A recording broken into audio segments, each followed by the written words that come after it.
There we go. So hi folks. Just a little video uh, talking about not about playing at all today. This is strictly about um, I guess you could call it some ethics, bit of an ethical issue. Um, I was talking with someone recently about them buying a drum a number of years back and having to sell it, and asking them, well, why did you sell it? And the answer was, well, peer pressure. I'm like, well, how do you mean peer pressure? Have anyone out there had know those car people who are really pro Ford or pro Chevy, and they put like those bumper stickers of like Calvin and Hobbes peeing on like uh, the company that they don't like? In this case, this is sort of the same idea where you have um, people telling other people, don't buy from this particular maker, don't buy from that particular maker. And to dumb it down, basically their reason for saying don't buy this or don't buy that is not because that the drum is bad, but because they don't like the drum and therefore they feel that no one should have it, or that they believe that it's a cheap imitation of something. Let's talk about really quick 2 points. First point, drums today are built way better than they were back in the 50s and 60s and 70s. Not to say that the stuff back then wasn't good as well, but stuff today has been refined. You're hard pressed to actually find a bad maker because their products are so refined from that lineage of Bauer making. And the second point is what you don't like is not a justifiable reason to tell someone that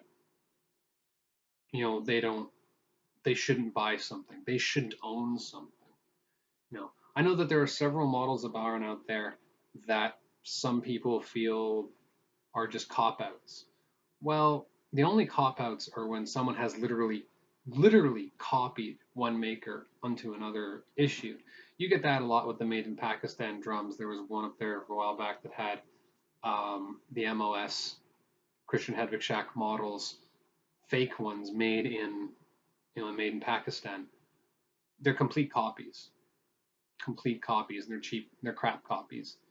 Versus the old Hedwig Shack light line that is sort of now produced by Waltons under license. That's different. Does that make that drum good or bad? I don't know. You got to try it. Let it. And if the sound is right and the feel is right, then of course it's right. The drum is fine. I mean, it's built A under license, so what's the problem? And B, you like it, so what's the problem? There's a lot of nonsense in the guitar world like that. If you're a Fender or Gibson or whatever type of person, same problem in the Bowron world is that purists, and by purists I mean people who try to live in the past too much, people who try to stick too much to a handful of small makers that are getting on now. They're not going to last forever. And do those makers make good drums? Yes. Some of them are dead, so they're no longer making, obviously. But those who are still making, do they make good drums? Absolutely, they do. Are they worth comparing to other makers? Yes, they are completely.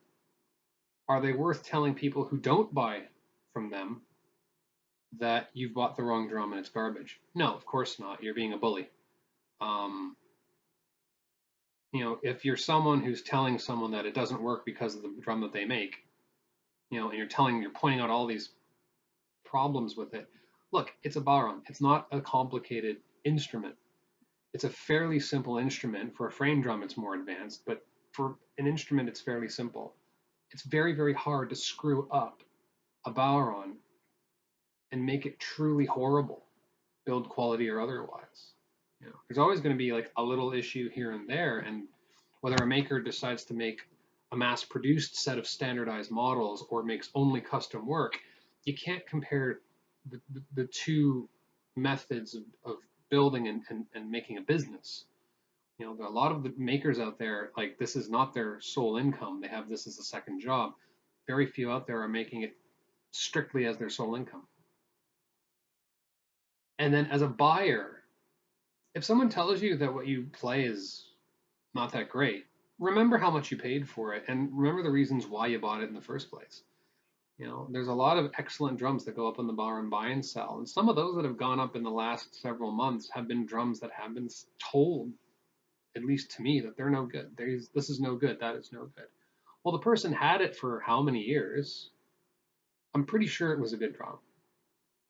I'm pretty sure that they loved it. I'm pretty sure they had a lot of fun learning on it. And really, that's the thing, right?